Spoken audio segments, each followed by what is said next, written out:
प्रधानमंत्री मोदी ने दी सुगम यातायात से जुड़ी बड़ी सौगात। द्वारका एक्सप्रेस के साथ 112 राष्ट्रीय राजमार्ग परियोजना का उद्घाटन और शिलान्यास किया। द्वारका एक्सप्रेसवे के हरियाणा खंड के उद्घाटन से पहले प्रधानमंत्री नरेंद्र मोदी ने रोड शो किया। एक्सप्रेसवे निर्माण करने वाले श्रमवीरों से मुलाकात की। प्रधानमंत्री मोदी ने देश के पहले एलिवेटेड एक्सप्रेसवे का उद्घाटन किया। साथ में केंद्रीय मंत्री नितिन गडकरी और हरियाणा के मुख्यमंत्री भी मौजूद रहे। करीब 9,000 करोड़ की लागत से बन रहा है द्वारका एक्सप्रेसवे। हरियाणा खंड में 19 किलोमीटर एक्सप्रेसवे तैयार। द्वारका एक्सप्रेसवे से दिल्ली से गुरुग्राम जाने वालों को मिलेगी जाम से राहत, वक्त की भी बचत होगी। प्रधानमंत्री मोदी ने कहा, प्रगति की रफ्तार से नहीं होगा समझौता, मुझे जो भी करना है विराट करना है। प्रधानमंत्री मोदी ने कहा, 2047 तक विकसित भारत देखना है लक्ष्य। पीएम मोदी ने कांग्रेस और गठबंधन पर किया वार। कहा, देश में विकास का काम देखकर कांग्रेस और गठबंधन की नींद हराम हो गई। कांग्रेस और उसके गमंडिया गठबंधन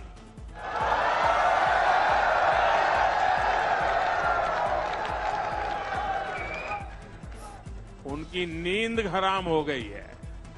इतने सारे विकास के काम और वो एक की बात कर रहे हैं तो मोदी 10 और कर देता है। दूसरी लिस्ट को लेकर आज दिल्ली में बीजेपी केंद्रीय चुनाव समिति का मंथन। शाम 6 बजे मीटिंग। बिहार, महाराष्ट्र और यूपी के उम्मीदवारों पर चर्चा। सशक्त नारी विकसित भारत कार्यक्रम में प्रधानमंत्री नरेंद्र मोदी ने शिरकत की। 1000 नमो दीदियों को ड्रोन की सौगात दी। पीएम मोदी ने लखपति दीदियों को सम्मानित किया। स्वयं सहायता समूहों को 8,000 करोड़ रुपए की सौगात दी। नमो ड्रोन दीदियों को सिखाया गया कृषि ड्रोन का संचालन। दिखाया गया ड्रोन को इस्तेमाल करने का तरीका। प्रधानमंत्री नरेंद्र मोदी एक बार फिर करेंगे दक्षिण भारत का धुआंधार दौरा। दक्षिण भारत से ही 2024 के लोकसभा चुनाव के लिए आज करेंगे प्रचार। 15 से 19 मार्च तक तमिलनाडु, कर्नाटक, आंध्र प्रदेश, तेलंगाना का प्रधानमंत्री दौरा करेंगे। 3 दिनों तक तमिलनाडु के दौरे पर रहेंगे पीएम मोदी। चुनावी बॉन्ड को लेकर सुप्रीम कोर्ट का बड़ा आदेश। स्टेट बैंक ऑफ इंडिया को कल तक ही देनी होगी बॉन्ड से जुड़ी जानकारी।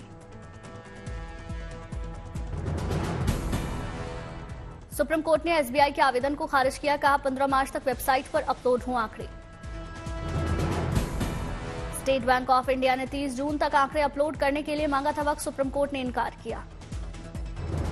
एसबीआई के ब्यौरा देने के लिए समय मांगने पर सुप्रीम कोर्ट ने पूछा सवाल। कहा, बताएं अब तक आपने क्या किया। एसबीआई ने डेटा रिकॉर्ड करने के लिए वक्त देने की कही बात। सुप्रीम कोर्ट ने पूछा, आंकड़े जुटाने में कहां आ रही दिक्कत।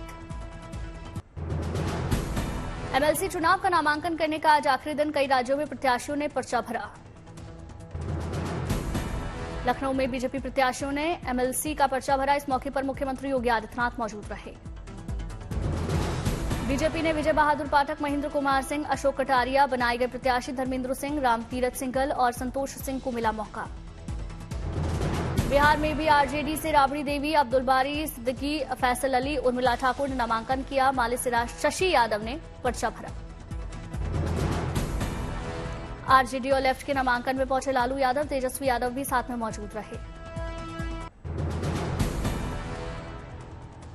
महागठबंधन के उम्मीदवारों के नामांकन के बाद तेजस्वी यादव ने हुंकार भरी। कहा, सभी साथी सदन में आवाज बुलंद करेंगे। सीईसी की नियुक्ति का मामला सुप्रीम कोर्ट पहुंचा। कांग्रेस नेता जया ठाकुर ने दायर की याचिका। कांग्रेस नेता ने सुप्रीम कोर्ट में अर्जी देते हुए बड़ी अपील की। सरकार को नए अधिनियम के अनुसार सीईसी और ईसी को नियुक्त करने से रोकने की मांग की। अपनी याचिका में जया ठाकुर ने अपील करते हुए कहा कि संविधान पीठ के फैसले के अनुसार चुनाव आयोग के सदस्य की नियुक्ति के निर्देश देने की भी मांग। पुणे के इंदापुर में विधायक दत्ता भरने की जय जयकार। विकास कार्यों के मद्देनजर करोड़ों की सौगात देने पर समर्थकों ने हाथी पर बिठाकर जुलूस निकाला। विवादों के बाद सीएम सुक्खू के साथ पहली बार नजर आए मंत्री विक्रमादित्य सिंह। खुद ही सरकार गिराने की साजिश को बताया इंटेलिजेंस फेलियर। का अफसरों पर हो कार्रवाई। मंत्री विक्रमादित्य सिंह ने सीएम सुक्खू को किया आगाह। कहा, राजनीति में रहने पर तो आस्तीन चढ़ाकर होते रहेंगे दो हाथ। राजनीति के अखाड़े में जब आएंगे तो जो है वो कमीज ऊपर करके दो हाथ होगा। बीजेपी ज्वाइन करने के बाद पुंछ पहुंची शहनाज गनई, हुआ जोरदार स्वागत। मजबूत करें, विकसित भारत के साथ साथ विकसित जम्मू कश्मीर का जो संकल्प है, हम उसमें अपना पूरा योगदान देना चाहते हैं।